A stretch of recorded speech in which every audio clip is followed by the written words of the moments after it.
nayebi ke tozebele dans le monde totala vidéo oyo mikolo oti oleka nasalaki émission na Franck Istemai.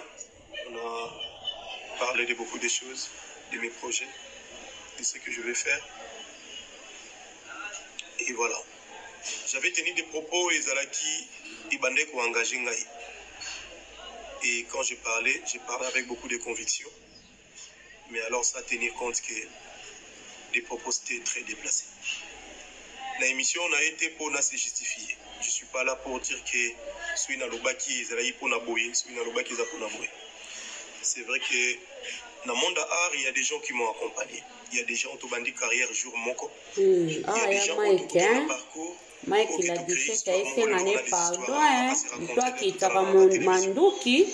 Il y a des gens qui biso to atu totala bango totika kotia baninga na mbai kaka koigravise makambo alobaki boye ye moko ye azosenga pardon.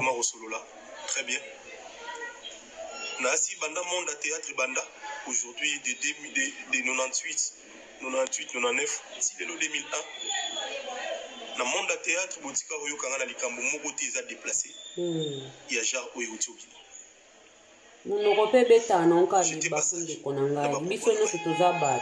J'ai tenu des propos que na moni choqué bato belé ou que na moni kande toyoki ndeko mobali asengi pardon en tout cas geste oyo ndeko na biso asali esalama na moto nyonso te ayebi pouvoir ya pardon moto nyonso te ayebi valeur ya pardon ozomona moto mosusu asali yo mabe mais pa na ye etali ete akomi su kosala kuti lokola yo nde moto osalaki ye mabe alobelaki yo mabe mazosala lokola yo nde kuti moto olobelaki mabe donc tovivre na mokili moko ya bakomando ya bato ya makasi tovivre na mokili moko moto soki ayebi nzambe te malgré biso nyonso kombo ya nzambe na monoko mais en tout cas tovivre na mokili moko ya makambo ya mabe mutu aza na raison te mutu akoseli moninga makambo aza donc ye nte azosala mabe me aoluka yo ososenge pardon wana ezaki mwana nzambe te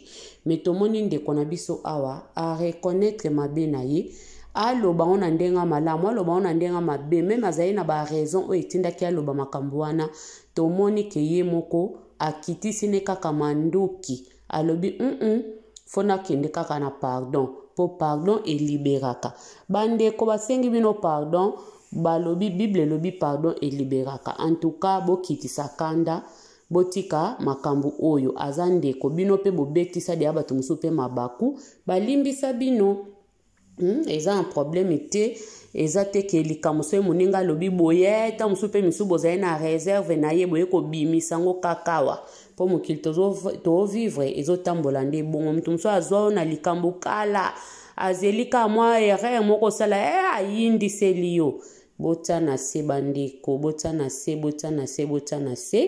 Mike la duchesse asengi na ye pardon aboyi na ye baproblème donc tondimi pardon ya moninga bino pe bandeko eblesaki bino bondima pardon ya moninga toza kaka bato donc bondima vraiment bapardon ya moninga babone ya mimi selunga bosabone massivement bobosana te bolike bokomante toza kaka wana malembe na mosala bato ya conseil ya papa nzambe toza wana biso tolingaka nde biloko ya boye nde vraimen ezolakisaki mwana na nzambe boye ezolakisa mwana na nzambe oyo ayebi mpenza kosenga pardon eza tokakanaka koloba mwana na nzambe me mpo osenga pardon ate osali mabe osengaka pardon te osalinga mabe ozoyaka kosekisanga toseka non wana eza bien te donc boye la duchesse ya kokende koseka na baninga bakoseka loba nde bango baboya mpo ya asengi ne pardon toyoka donc bolimisa vraiment na promettre bino ke ya boye ozala lisusu te. Merci beaucoup. Moto akolimbisa te tali ye o moninga asengi bolimbisi téléphone pour me parler pour bailler bas sentiment ni anima ngai pour aller faire l'émission ce genre des émissions ou balinga bailler un peu plus. J'avais pas des mots européens, ça d'explication claire. J'ai commencé déjà à présenter